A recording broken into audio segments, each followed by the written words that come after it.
कैसे, कुछ बताएंगे? कोई भी आर्टिकल, हाँ। जैसे लोग कहते हैं कि लोगों को फ्रीडम ऑफ रिलीजन है, हम्म। सबको धार्मिक स्वतंत्रता है, हम्म।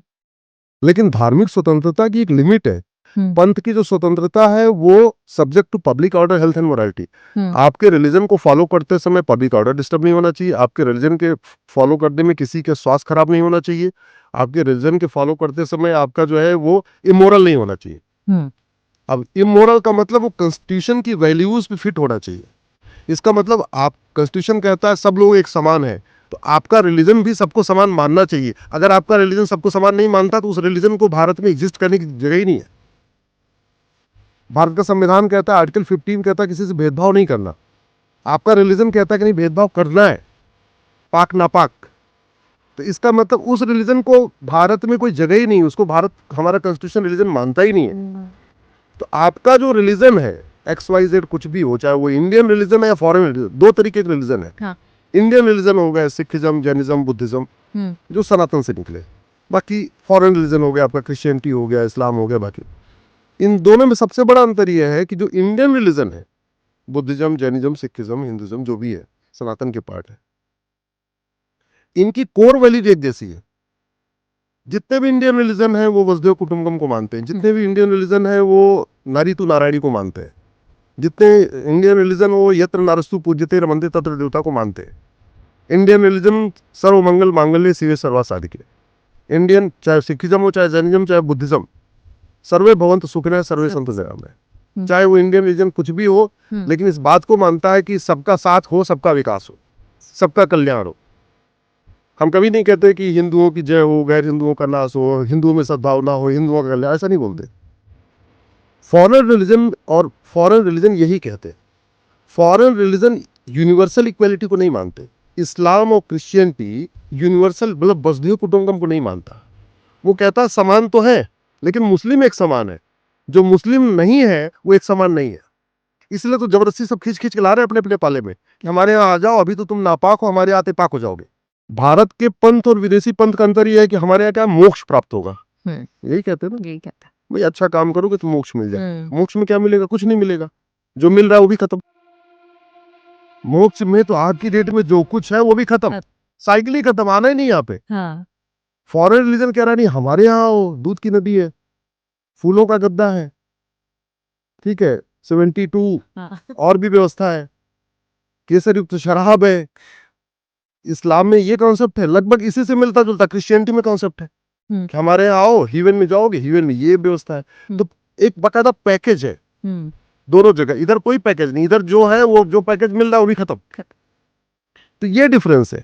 अब कॉन्स्टिट्यूशन ये कहता है कि आपका जो रिलीजन है वो कॉन्स्टिट्यूशनल मोरालिटी पे खरा उतरना चाहिए। इसका मतलब ये हुआ कि आपके रिलीजन की वैल्यूज, आपका थॉट, आप जो पढ़ते हो, जो सोच रहे हो, वो कॉन्स्टिट्यूशन के खिलाफ नहीं होना चाहिए। हमारा ये कहना है कि आप 5 बार लाउड स्पीकर में आप कहते हो ला इलाहा इल्लल्लाह, अल्लाह के अलावा दूसरा कोई इबादत की योग्य ही नहीं है, तो इसका मतलब आप दूसरों की फ्रीडम ऑफ रिलीजन पे सीधे अटैक कर रहे हो।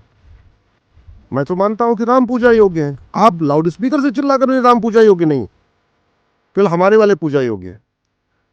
जैन कभी नहीं कहते कि केवल हमारे तीर्थंकर ही पूजा योग्य है, जो जैन नहीं है वो सब बेकार है, ऐसा कुछ नहीं बोलते। नहीं बोलते। सिख कभी नहीं बोलते हमारे गुरु और हमारे गुरु ग्रंथ साहिब ही पूजा योग्य है, बाकी सब बेकार है, ऐसा नहीं बोलते।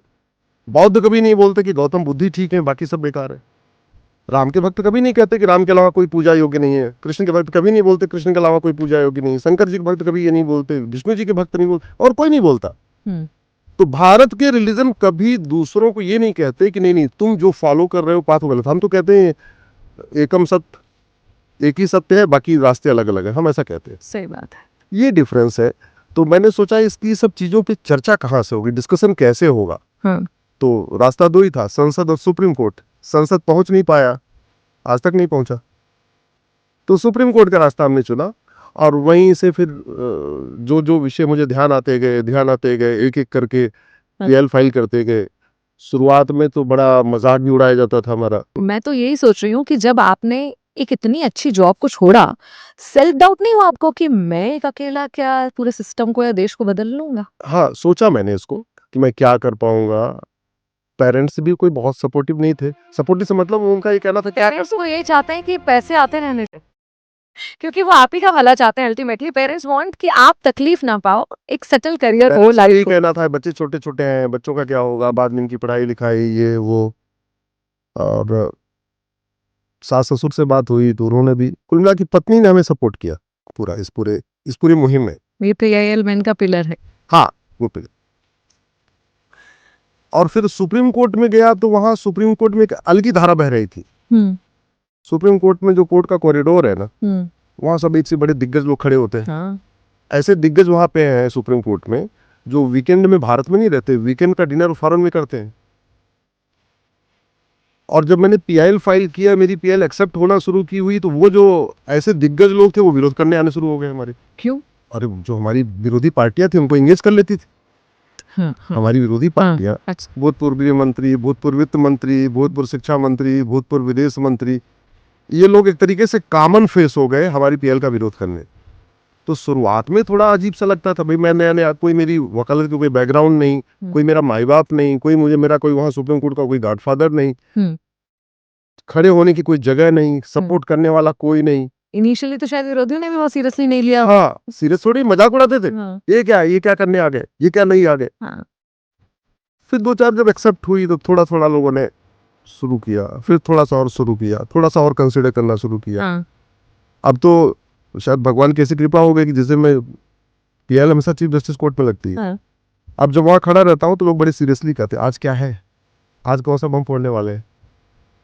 तो कौन सी यादगार पीआईएल है जिससे आपको लगता है कि आपको सीरियसली लिया जाने लगा? कुछ एक ऐसे मुद्दे थे जिसपे सरकारों को भी नहीं पता था, जजों को भी नहीं पता था, समाज को तो पता होने का मतलब ही नहीं।